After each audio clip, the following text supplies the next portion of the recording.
What's up, everyone? Welcome back to the Full Court Press podcast, the WNBA podcast on the Hardcore Sports Network. I am Nick Weitoish of Sleeper Sports Media and of the infamous Hardcore Sports Network.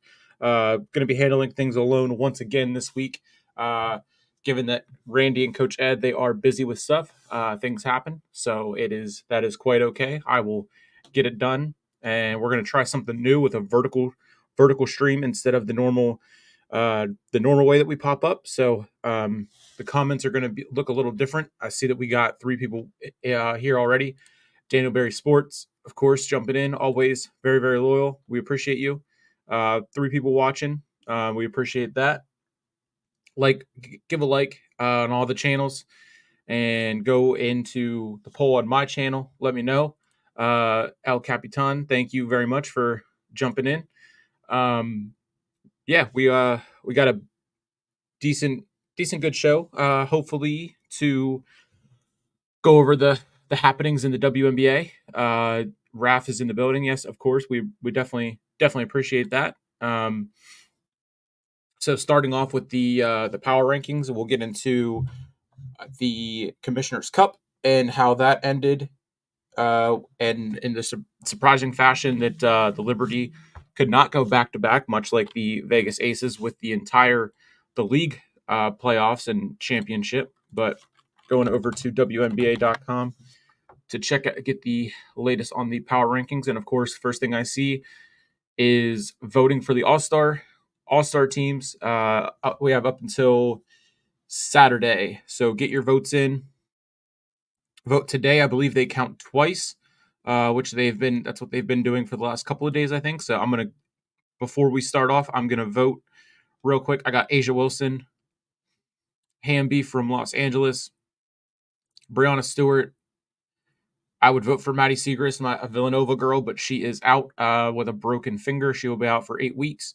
So Angel Reese, Aaliyah Boston, Alyssa Thomas, and that's who I'm going to give for the front court.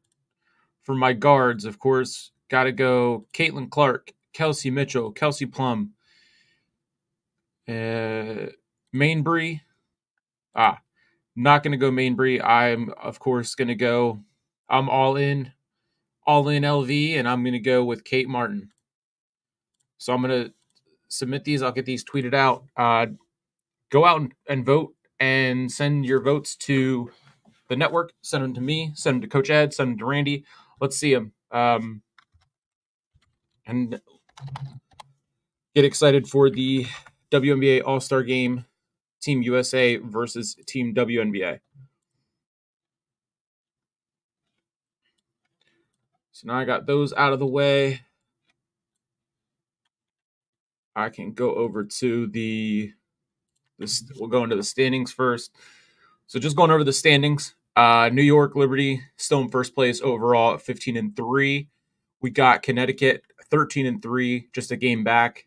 Minnesota, who beat New York in the Commissioner's Cup championship, 13-4. Seattle 10-6. They have a big game against Indiana tonight. Las Vegas Aces at 8-6. Phoenix at 8-8. Atlanta at 6-9. Chicago at 6-9. Indiana at 7-11. Chicago and Indiana did flip the 8 and the 9 seed after their last matchup on Sunday, and they won't play again until August, which is a shame because the matchups back-to-back weeks, setting viewership records for both ESPN and CBS that the league hasn't seen in 20-plus years. 4-13, the Sparks. 4-13, the Mystics. And 4-13, Dallas, who finally snapped their 10-ish,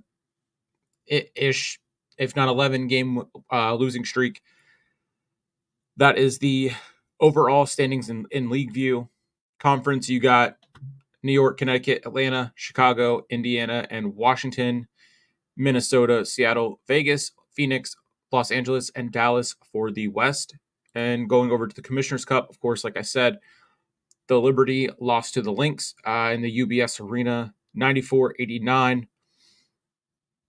I didn't get to watch much of the game, but I did see all the celebrations and whatnot. It's pretty cool that they do this with the in-season tournament type, just like the NBA did. Some NBA news while we're while I bring that up, Bronny James to the Lakers. We now have a father-son duo in the NBA. Don't think it's ever been done before. I'm purely a LeBron fan, so I love this. And I've been wanting to see this ever since I first started hearing about Bronny. So that was the rankings, standings, and overall. Let's find the WNBA power rankings for this week. ESPN updated 3 days ago. Minnesota Lynx, they're on the move. They went 3-0 last week, so they did jump the Liberty to the number 1 spot in the ESPN WNBA's power rankings. New York went 3-1 last week. Their one loss was Tuesday in the championship of the Commissioner's Cup. Cameron Brink was replaced for Team USA, the 3-on-3s, with her ACL injury. Here we go. We got the power rankings. Up from their previous ranking of 3, we have the Minnesota Lynx, who are 13-3. Of course, their win in the Commissioner's Cup probably had a lot to do with that. They play Dallas tonight and Chicago on Sunday. The Lynx are 8-1 in June. Only loss coming to a buzzer beater 3-pointer to Phoenix after 3 victories at home last week against Dallas, Atlanta, and Phoenix. They go on the road for a 4-game span, which included the Commissioner's Cup Finals. The Lynx have won 11 games this season by double digits, which is the most in the league. So they are definitely not a team to mess around with. And at number 2, previous ranking at 1, the 15-3 New York Liberty. This week they play Tuesday and they play Sunday against Atlanta. They lost to Minnesota, like I said, in the Commissioner's Cup Finals. They dropped a spot in the power rankings. Really, probably only because of the head-to-head loss to Minnesota, which is no worries, because I believe, like I said, New York is still first in the standings, so that nothing to be concerned about for them. They'll bounce back, as they do.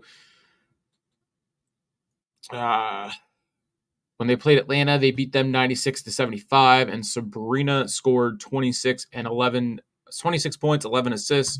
Then we go to 3. Their previous ranking of 2, they dropped 1. The Connecticut Sun at 13-3. This week, they play Washington tonight and Atlanta tomorrow. And then we go going to 4. We have Seattle, who they play Indiana tonight, like I said. They are 10-6, so they were at 4. They stayed the same. They got Indiana tonight, Dallas on Saturday. The Storm 1-1 last week, lost to Vegas, and a win over Connecticut. Sunday's victory was the start of 9 home games in a row, and they play just one more time on the road at Los Angeles on July 6th before the break for the All-Star game and the Olympics. So that's crazy good for the Storm, staying at home, getting some probably much needed rest. Skylar Diggins-Smith is up to 5th in the league overall in assists per game at 6.1. Going to fit also at 5th, we have the Phoenix Mercury 8-8. They stayed at 5. No change for them. They play Los Angeles tomorrow, and then Indiana on Sunday. Same spot last week, still at 500. Very good offensive team. They've beaten New York Tuesday, which was the Liberty's only loss last week. When the Mercury are held to 60 points and shoot 31.1% they shoot 31.1% from the field. Currently top 8 in the standings. They have 9 games again remaining before the Olympic break, as does most of the other teams. Then we go to 6, the Las Vegas Aces, 8-6, the 2-time back-to-back defending champions. They beat Seattle and Connecticut last week. Chelsea Gray is back. and Asia Wilson continues to just be as dominant as she has been the last couple of years. The Aces lost 4 of 5, and then the 2 win. Then now they're on a 2-game winning streak, and they are getting that lightened mood and fun back into the building out in the desert. Last week, Asia Wilson had a total of 53 points and 25 rebounds in the games played. Another double-double for her, 26 points, 16 rebounds on Friday night in the win over the Sun. We go to 7. The Chicago Sky jumped up 4 spots. Their previous ranking was 11th. They jump over the Indiana Fever. This week they have Vegas tonight. They have Minnesota on Sunday. They got their big jump because of wins over Dallas and Indiana. And other teams like Atlanta, Los Angeles, and Dallas, who are all at the bottom 3 of the rankings in the league, they are definitely struggling. The Angel Reese, 41 points, 34 rebounds. Camila Cardoso, 25 points, 21 rebounds. Their best week by far. Kennedy Carter also had 42 points in 2 games. They've been the game Sunday against the Fever. The Sky Fever game on Sunday was even better than their first 2 matchups, even though my Fever did not win. I enjoyed the game Sunday way more than the first 2 matchups. It was very close and just boiled down to boneheaded coaching. Christy Sides should really be counting her days with how she is with that team.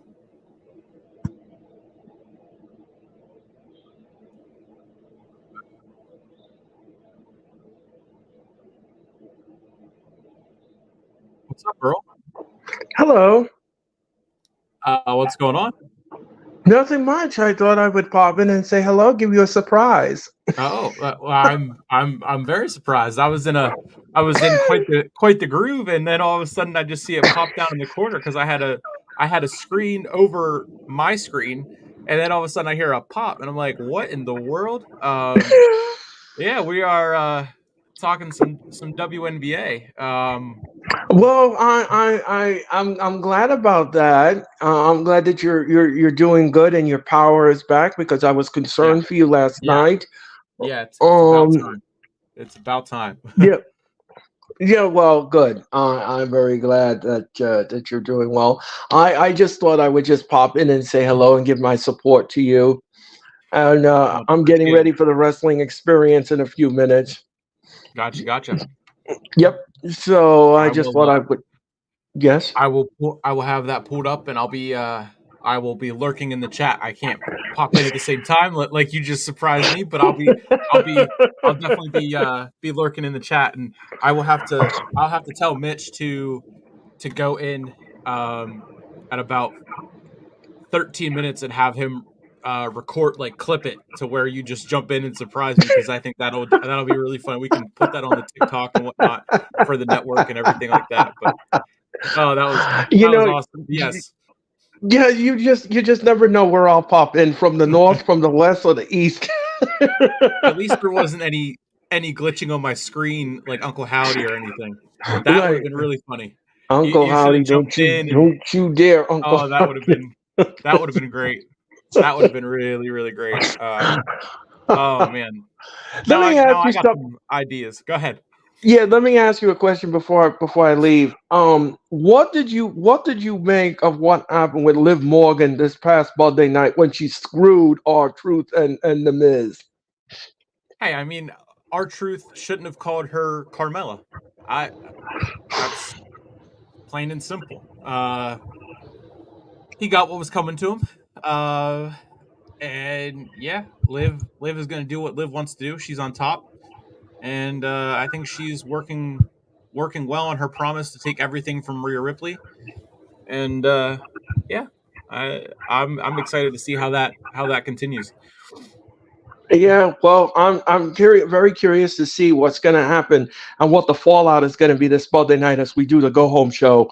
As you know, we're going to do the Go Home show on Monday night, and we're going to be in Boston, and it should be an interesting. But I'm looking forward to tomorrow night's SmackDown. and of course the bloodline segment, that big bloodline segment inside Madison Square Garden. I can't wait to sit there with that. Yeah, and here comes Heyman and the daddy, and here No, comes. no. Oh man. Nick, have a good show. I'll see you later. Thank you, Earl. That was awesome. All right, so we got also a little bit of some wrestling recap and whatnot inside the full court press. So it is definitely a full court. We cover and press on everything. Um, that was that was awesome. I back to our power rankings. We got the number 8, so they stayed the same. There was a couple different ones that came out, so I didn't know where Chicago was officially, if they were at 9 or if they were at 11. I mean, ESPN said they were at 11, so they jumped 4 spots to pass Indiana. This week, Indiana, they are 7-11, so they got to get back on. They were one point, one basket away from a 5-game winning streak and really getting back into things. So it just, like I said, came down to boneheaded coaching. Christy Sides, better watch yourself. I mean, this just can't continue. They go and release Celeste Taylor, who has attempted one shot officially with the fever, and then ends up getting released. So it just it's just crazy. And then of course there was videos surfacing on Twitter with them running practice at the end, and uh, I always get them confused. The player that was not able to catch anything from Caitlin, I can't even think about it. I've seen the video circle and circle and circle around Twitter. Now I can't find it, but just an awful looking play and development of their final minutes at practice. Just continues to be defended. The sloppiness of the play with Caitlin, that she goes to make a great pass, no look pass, and everything like that. And her IQ is so strong, and she is playing and dishing the ball out to just no one that can make the plays for her. So, like I said, Caitlin this week, 51 points, 26 assists, 22 rebounds, and 8 steals in 3 games. And their loss was to Chicago. The Fever, they went on to beat Washington and Atlanta last week for the 3rd and 4th victories in this span. And this is something the entire franchise in 25 years has not done since 2015. Then on Sunday in Chicago, they had a 15-point lead at one point, and they let that slip and ended up losing by 1. And Caitlin Clark they didn't draw up anything for Caitlin in the final 3 minutes of the game. So I don't know how that is excusable. I don't know how that's happening in Indiana, but Caitlin can say everything she wants to say and be the good teammate that we know she is. But it's unexcusable at this point, and we really got to see something change. That is 8 and the Fever. We go to 9, the 4-13 Mystics, which is crazy because it feels like just yesterday they couldn't win a game. They stayed at 9. This week they play Connecticut tonight. They play Vegas on Saturday. They added two more wins after starting 0-12. They now have 4 more losses than Atlanta, but are still ahead of the Dream in the power rankings based on recent play. I'm assuming that means head to head. Stephanie Dawson, a veteran center for them, had her best week of the season with 48 points and 25 rebounds in 3 games. Then we go to 10, the Atlanta Dream, 6-9. Nice. Previous ranking of 7, so they dropped 3. They play Connecticut tomorrow. They play New York on Sunday. Injury concern for Howard with an ankle. Whenever she drove through the lane to the basket at Minnesota when they lost on Wednesday, followed by losses to Indiana and New York. The Dream dropped 3 in a row and 5 of their last 6. Guard Jordan Canada made her injury-delayed season debut on Saturday, getting 6 points, 4 rebounds, 2 assists, and played 14 minutes against the Liberty. Canada previously played with Seattle and Los Angeles before being traded to Atlanta back in February. Then we go to 11. The Sparks are now 4-13. They dropped 1. They were 10. They play Phoenix tomorrow, and that is it. Last week, of course, was a big blow to the Sparks with Brink's season-ending injury. Just 15 games for her rookie year after tearing her ACL. She was averaging 7.5 points per game, 5.3 rebounds, 2.3 blocked shots, and was holding on in the race for rookie of the year, if not to finish third behind either Angel Reese and Caitlin Clark, who I think we're always going to have that 1 and 2 spot locked down. We will see how that shakes out. Then we got a signing of Queen Egbo, a center who should be some help coming off the bench. And if their 7-game road stretch, they've lost the first 6, so they have one more of that road trip in Phoenix tomorrow. Hopefully they can start to turn that around. Then we go to 12 with Dallas, who they've been struggling just as bad, if not worse, as what the Lynx did, or the Mystics did. This week they play Minnesota tonight, probably playing right now, I do believe, as I was checking scores for a minute while Earl jumped in and joined us. We have Seattle on Saturday. The Wings lost 4 games in a row last week. Now 11 in a row. Forward Natasha Howard returned from injury, but she was sidelined after the opener back in May. She's had 58 points and 17 rebounds in her first 3 games back. And Maddie Siegrist was lost after. She will be back after the Olympic break. She had surgery on a broken finger. And the Wings can just not find. They can't find anything positive. They can't find anything that is going in the track that they want it to go. Those are the power rankings. So the next thing we got, if I can find it here, I got another topic. I just have to pick, and I have to decide what that would be. So usually we do the weekly score rundowns third, but we are going to do this now. So I'll start with the current games going on right now. We have the Aces and Sky 35-31 Vegas with 5:34 left in the second. The Sun are down by 16 to the Mystics with 8:30 left in the second. And then the Fever and Storm play at 10 o'clock tonight. And then tomorrow we have Atlanta and Connecticut. The Wings did beat Minnesota 94-88 earlier today. And then that was the first game since Tuesday for the Commissioner's Cup. Games coming up.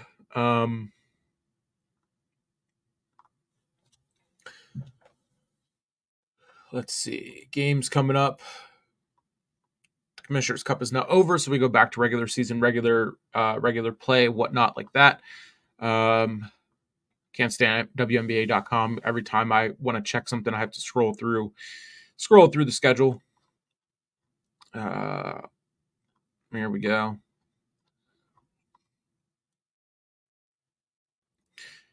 Went over the current games tomorrow: Atlanta, Connecticut, LA, and Phoenix. Saturday, Vegas and Washington, Dallas and Seattle. Sunday, big slate of games on Sunday: Atlanta, New York, Minnesota, Chicago, Indiana, and Phoenix. I could possibly do a watch along for the Fever and Phoenix game that is at 3 o'clock, thankfully, and not a late game, given that is Forbidden Door which I'll be live posting for and not joining the network for the watch along. Then we go Monday, Connecticut and Phoenix, Dallas and Seattle, both at 10 o'clock games. That's still crazy that we have two games and they're both at 10 o'clock. Then we have Tuesday, July 2nd, Minnesota, New York, Chicago, Atlanta, Indiana, and Vegas. That is going to be a fun one. I could definitely possibly do that. I believe that's the one that was moved to the T-Mobile Arena, and not their first matchup earlier this season, where Vegas did come away with a win. It's going to be cool to see Kate Martin and Caitlin back again on the same court. See them in a even bigger venue that is on ESPN at 9:30, and then Washington and LA at 10. July 3rd, Phoenix and Dallas, and then July 4th, two games both on Prime. One at 8, Connecticut, Minnesota, Washington and Vegas at 10. That is, they are back in the Michelob Ultra Arena. And then Friday, Atlanta and Dallas, Vegas and Los Angeles, Chicago and Seattle. And that is where I will leave off with the weekly score rundowns. Now we're going to go over to team time so I can talk more about my Indiana Fever and how they're doing. I mean, they've turned it around. That is for sure. It's still tough to watch, given that, I mean, they just, like I said, are defending the lack of the sloppiness and whatnot. It's definitely tough to watch. It's tough to watch them just not care of what they're doing to Caitlin and the start of her career. I'm gonna try and find that video so I know who it is, because I always get let's see. So it looks like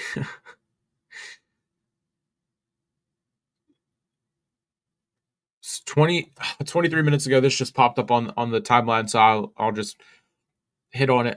With about 7 minutes left in the first, 3 seconds on the shot clock. DC, we had Julie Van Loo, 3 seconds on the shot clock. She inbounds the pass off of a defender and then gets it and then hits the jumper. And that was in the Connecticut and Washington game.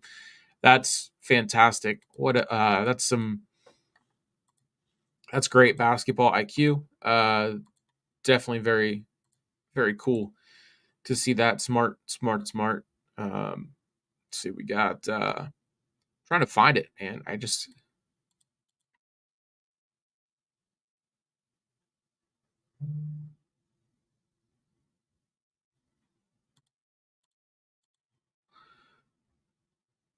also sparking on Twitter currently is apparently Caitlin Clark. Caitlin Clark and her boyfriend are engaged. That is very interesting. Gonna have to get that out. There's it's a press release, I guess, or an email from, I don't even know the source, but the message was, my client's friend ran into Caitlin Clark at a local jewelry store a week ago or so. Apparently, her and her boyfriend are engaged. So, congratulations to her if it's true. If it's not, then the rumor mill never ceases to amaze me. Christy Wallace was the name that continues to just not be able to catch passes from Caitlin. Other news and different teams, since this is team time, I'll just hit on a whole bunch of teams. The Golden State Valkyries got the endorsement from multiple-time NBA champion Steph Curry. We got him in a picture in front of the many championship banners that they have with a Valkyrie shirt on. So that is pretty cool to see that both teams in the same city for the WNBA and the NBA to merge and support each other. Makes sense, and hopefully that will soon be the soon be the case for Philly. As we get, I want a team to come to Philly so bad, so I can so I can just have a chance to go and see a game out in Philly, given that I am in Central PA. Also, pretty cool moment. Teaspoon and Becky Hammon did their press conference, their pregame press conference together. Teaspoon said it was important to do it together to show that you can compete and love and still love one another. So I think Caitlin and Kate were supposed to do this, and their first matchup, and I think it was Kate. Kate said that Caitlin just skipped it, or it was one of the other.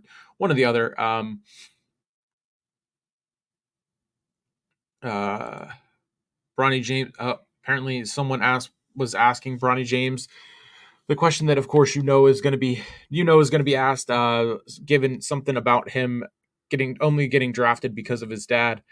Bronny, this is a serious business, and I don't think there would be a thought that I'm just drafting this kid because of his dad.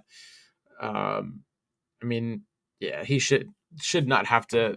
Should be the best time of his life. He shouldn't have to be answering stupid questions like that. Seeing a clip from the Vegas and Chicago game. No captions, so I don't really have the context for it. There's a new Caitlin Clark Gatorade banner up at a Marriott in downtown Indianapolis. Deserved.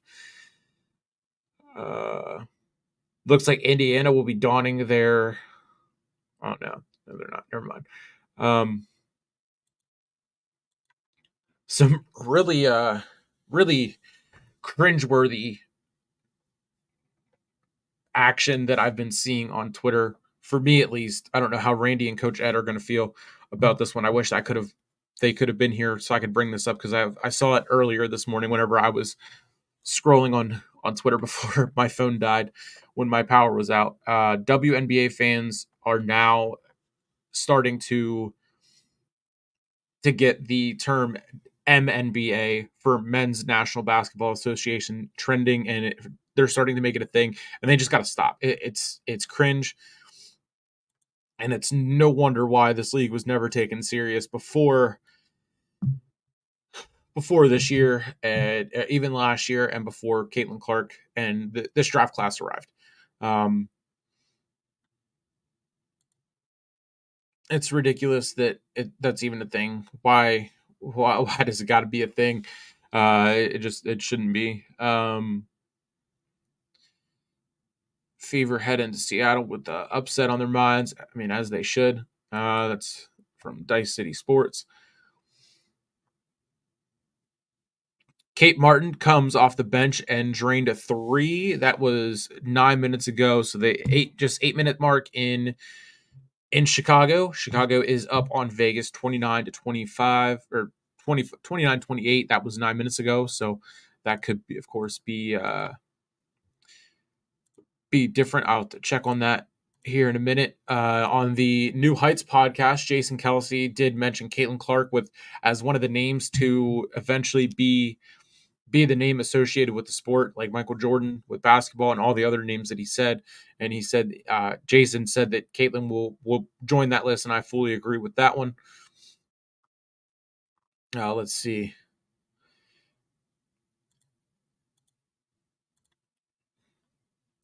Soccer player for the U.S.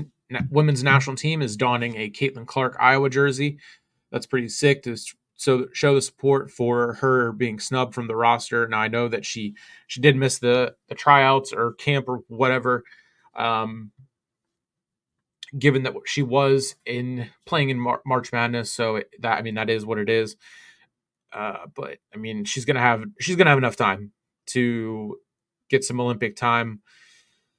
It's not that big of a deal. Everyone's making it out to be more of a deal than what it is, which is not shocking given the fact that Caitlin is not going to be a pawn for the WNBA and all the controversy, and whenever it comes to it being about everyone making it a race thing. 4 minutes ago, the Vegas Aces Twitter account posted A'ja Wilson has 15 points in one quarter. That's not a surprise to anyone, I don't think.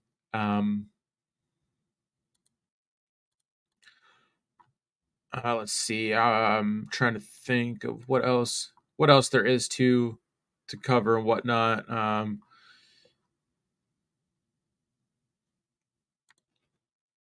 Caitlin Clark and Asia Wilson were both nominated for Best Athlete in Women's Sports for the ESPYs.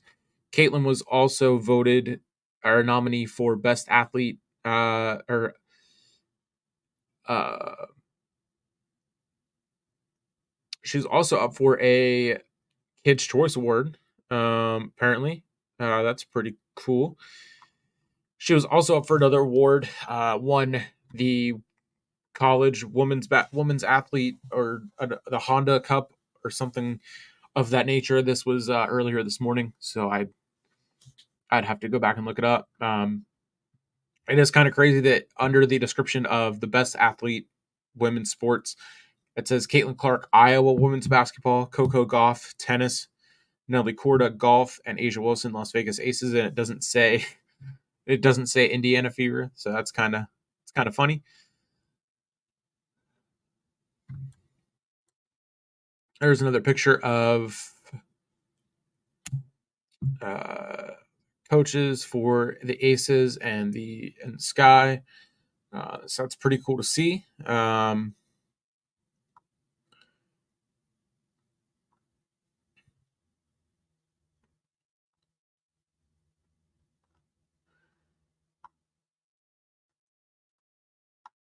There's no other stuff. This might be a shorter episode. I mean, we've gone from team time into other news and a Q&A. So if there's anyone that has any questions or anything they want to talk about WNBA wise, let me know.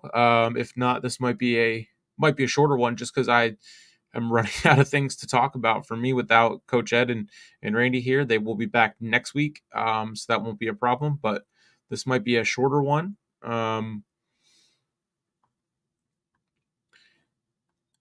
Given that there hasn't really been much going on other than, like I said, Bronny to the Lakers. Earl joined in. We're now seeing the Fever make their head over to the Climate Pledge Arena. So they are, of course, I'm seeing the game day fit video, which is always nice. Caitlin looks really good as usual. Um,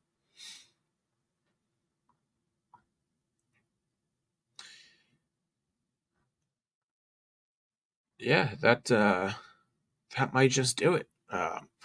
Try to go for 40 minutes, and then just be 20 short of that hour. We are shooting to go for an hour every week, given that it was the last minute of that I was able to do this because my power did come back on earlier today. I didn't know if I was going to be able to do it.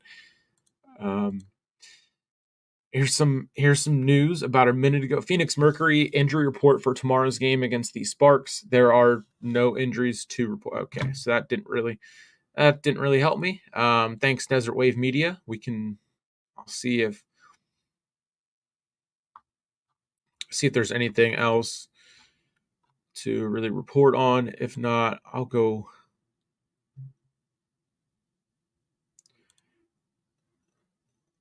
All right, let's see. So Angel Reese and Caitlin Clark, they made history yet again together on Sunday. Their game Sunday 2 weeks ago drew 2.25 million views on CBS, and then their game this Sunday drew 2.3 million on ESPN, which is another record-breaking viewership. Angel Reese had 25 points, 16 rebounds, another double-double, which adds to the run that she's on, the eighth consecutive game, which is extending the WNBA rookies record. She is also the first rookie since Asia Wilson with 25 plus points, 15 plus rebounds in a single game, and joins Wilson as the only player in the WNBA this season with multiple games with at least 15 points, 15 rebounds. The average ticket for this game was $351, which Reese and Clark, and the article I'm reading from WNBA.com, it says that the two teams did not disappoint, and that is absolutely true. This game was one of the best games I've watched all season. I've tried my best to watch as much as I can. Definitely was one of my favorite games to do a play-by-play for.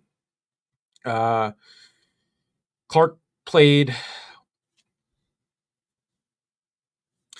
played 40 minutes, 5 of 11 from shooting, 5 of 9 from three, 6 rebounds, 4 steals, and 5 turnovers. I mean, this was insane. That 6:38 left. They were the Fever were up 82-70, and Angel Reese went on to get 10 points, 5 rebounds, and was the majority reason that the Sky had the comeback that they did.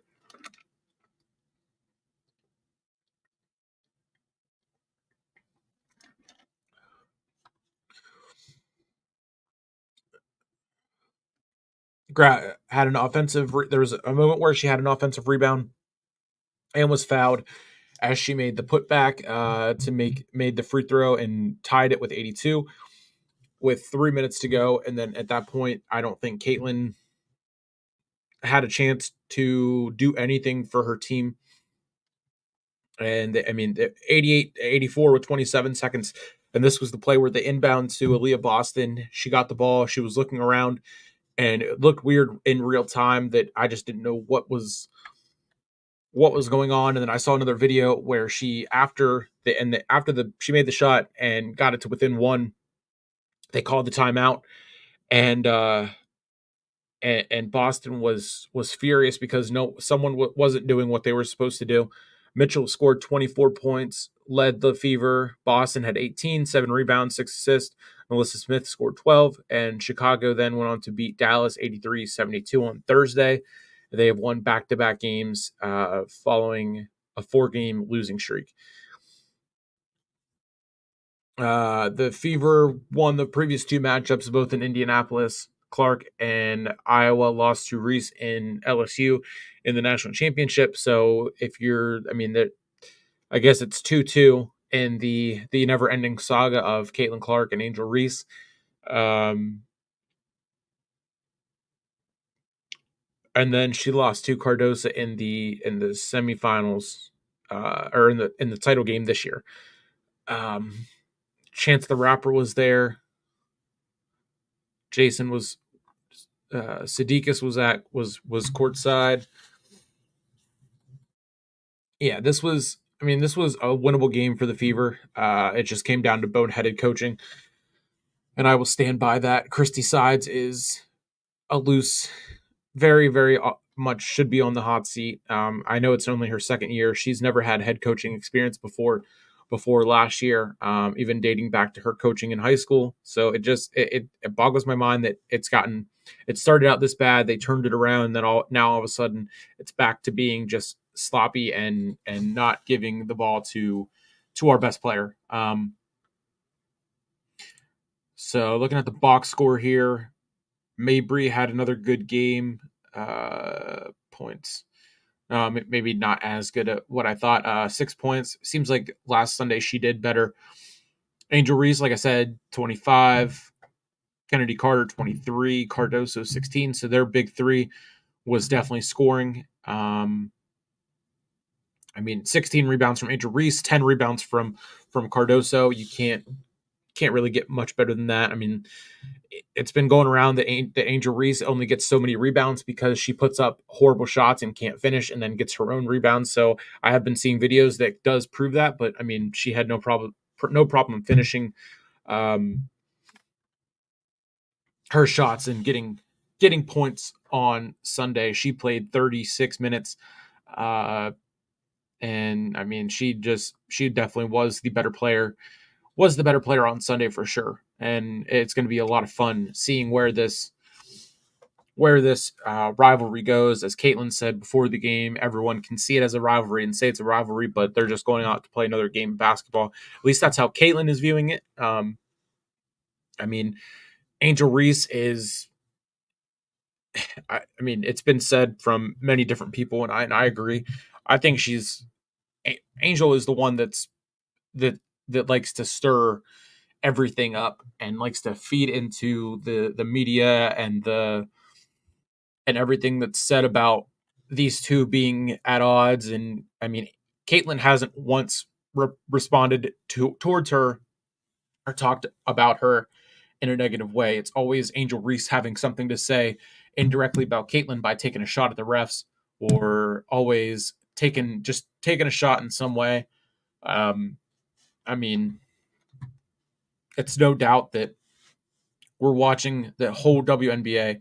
The viewership for everything is up, but given that Caitlin in games that Caitlin plays, the viewership is up, averages over 1 million. Every other game isn't quite there yet. So if Angel really wants to talk, she's got to just let her talking on the court do it. Is what I think. Christy Wallace had 9 points. Melissa Smith had 12. Aaliyah Boston 18. Kelsey Mitchell 24. Caitlin 17. So not as big of a game from our big three as we've had in like a week the week or two ago, from when Boston, Clark, and Mitchell had that massive game where they all scored over 20, I believe it was.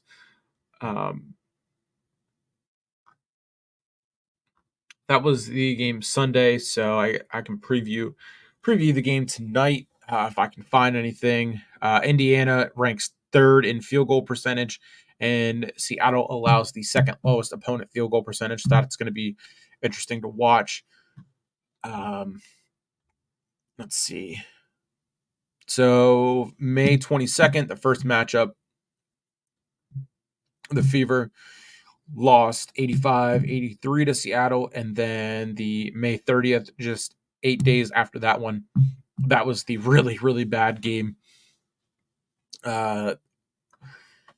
where Seattle beat them 103-88. That was not a fun game to watch. I believe that was the Monday night, and I ended up turning on Raw like at halftime before, and not even finishing out that game. Team leaders for the Indiana Fever: Mitchell, Boston, and Clark. 16.4 points per game for Kelsey Mitchell, 7.9 rebounds for Aaliyah Boston, and 6.6 assists for Caitlin Clark. For Seattle, Jewel Lloyd, 18.4 points per game, 9.6 rebounds for Easy Magbegger, and 6.1 assists for Skylar Diggins Smith. They got to bounce. The Fever got to bounce back and go into Seattle with who Seattle's hot. They're in the middle of a big home stretch before everyone goes the Olympics break, and the All-Star break. I mean, it might have a little bit of it on. Or no, this is Christy Sides on, I believe, Caitlin Clark. She sees the floor, sees the lanes, passing lanes, sees things as they are happening, sometimes before the player who's going to get the ball even realizes it. It's a gift that she has, yet you're not letting her go out there and be the playmaker that she can be and putting the ball in her hands when the game is on the line. You lost by 1 point, and you didn't draw up anything to put the ball into Caitlin's hands. So I don't know what we're doing there, and why that's not being addressed. Let's see. We got Thursday will be the second time Indiana has traveled to Seattle this season. Like I said, they lost 85-83 on May 22nd. That was Clark's team high 21 points. She scored 21. It wasn't enough to get the win. Jewel Lloyd scored 32 points that game.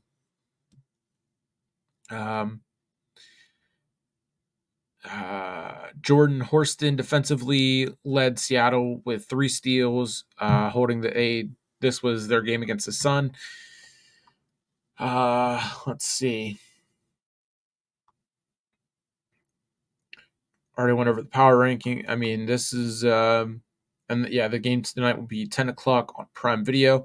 Man, that is pretty late. I wanted to watch it, but that is super late whenever you work at 4 a.m.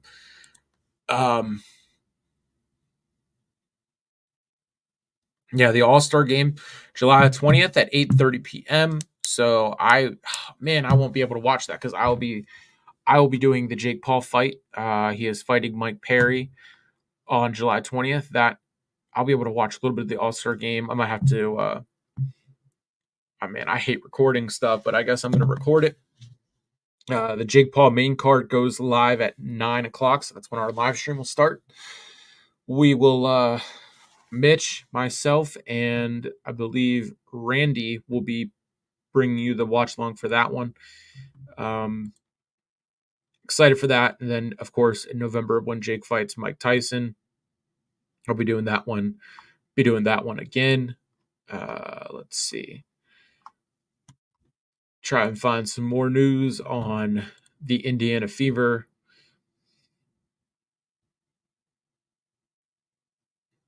So the Fever, they start a 3-game West Coast trip in Seattle on Thursday. They then, like I said, they go on to play, I think, Vegas on this trip and another one.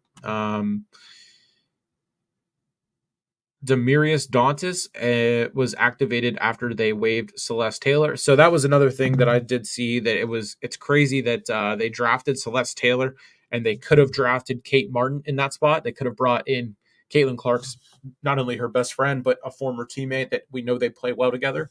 It's crazy to think what could have been in that sense, to see those two play together yet again at the next level. So it sucks that now whenever you think about what could have been, it really, it's a wasted pick, and you had a shot to take Kate Martin and you didn't, but things are working out with her out in Vegas. She is becoming a fan favorite. I say this every single week. She's becoming a fan favorite out there in the desert. It's awesome to see. I would love to see her or Caitlin get win it all. Hopefully Vegas can turn around and make a push as they are the back-to-back defending champions. So the schedule for the Aces, it's going to be, we got Seattle, Phoenix, Vegas,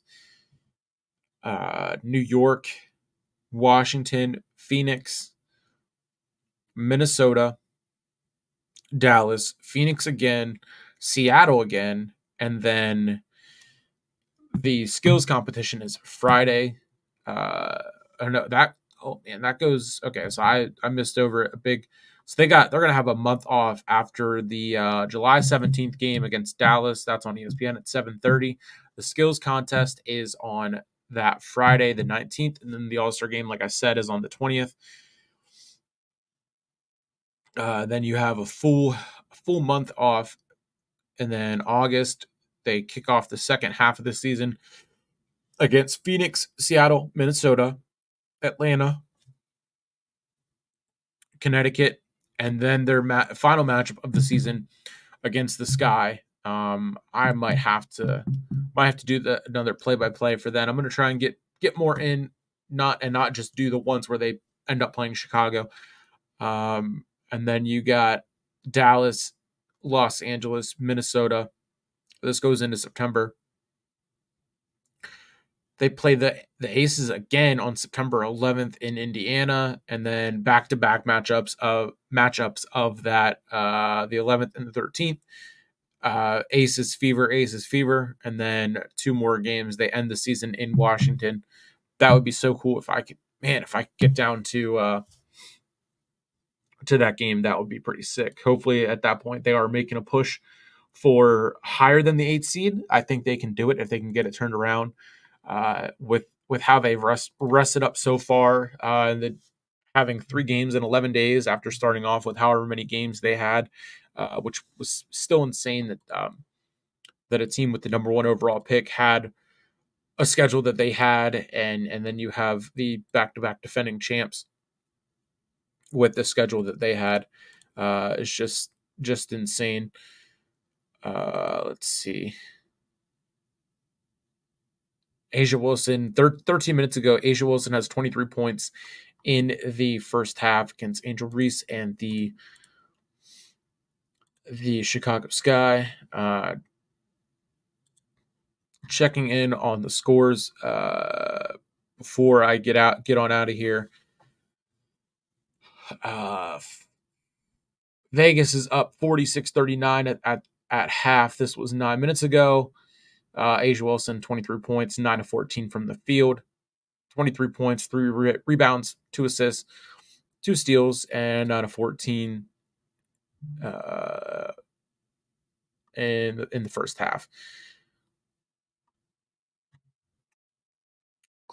Reese was mic'd up and talking before the game about her first matchup with Asia Wilson, so it's pretty cool to see those two matched up. Given that Angel has spoken out about Angel has spoken out about Asia being an inspiration to her and the reason that why she plays and all of that. Again, to the two watching from my channel, thank you. Make sure you answer the question in the poll. Leave a like on this one. Go to the other 2 YouTube channels that are linked down below. Coach Ed and Randy, also the Hardcore Sports Network, and get on over to. Actually, Randy's YouTube isn't even linked on here. That's all right. That's weird. I will have to fix that. Go over and like them. Go to the Facebook page for the network. Give that some love, and of course the Twitter, all that good stuff. That's gonna pretty much do it. So that was episode 4 of the Full Court Press podcast. Other stuff I have coming up this week. I know Coach Ed is going to be back to posting and being active on Monday. He said he was not able to make it again tonight. No big deal. Glad he's feeling better with and took care of the situation that he was taking care of. We have Randy is just busy with work stuff, so no problem again there. And then coming up this week, I have possibly something tomorrow. We got UFC 303, the watch along for that on Saturday with Hunter from Apples and Grapes Media and the Hardcore Sports Network. And then on the 30th, Earl and the wrestling team will be doing AEW Forbidden Door. That's on the 30th, and I will be live posting that, but not joining the watch along. And then one of my favorite events is next Saturday. On the 6th, we got Money in the Bank, and Sunday, of course, NXT Heatwave, and hopefully in between there, maybe a play-by-play or 2 for the WNBA. See what games are intriguing to me, how my schedule is working out with what I got going on. And hopefully next Thursday for episode 5, I'm joined again by Coach Ed and Randy. It's going to be interesting to see and compare how the vertical live stream does versus how we used to do it. I just figured since I'm by myself again, I would give this a try and see how it does compared to the other way. So that is going to do it for episode 4 of the Hardcore Sports Network Full Court Press podcast. I'm Nick Weitoish with Sleeper Sports Media, Hardcore Sports Network. I will catch you next week, next Thursday, with my other 2 co-hosts, hopefully back. And if not, we will rock that solo for the 3rd week in a row. So it's Thursday. You know what that means. Full Court Press, episode 4. It's a wrap.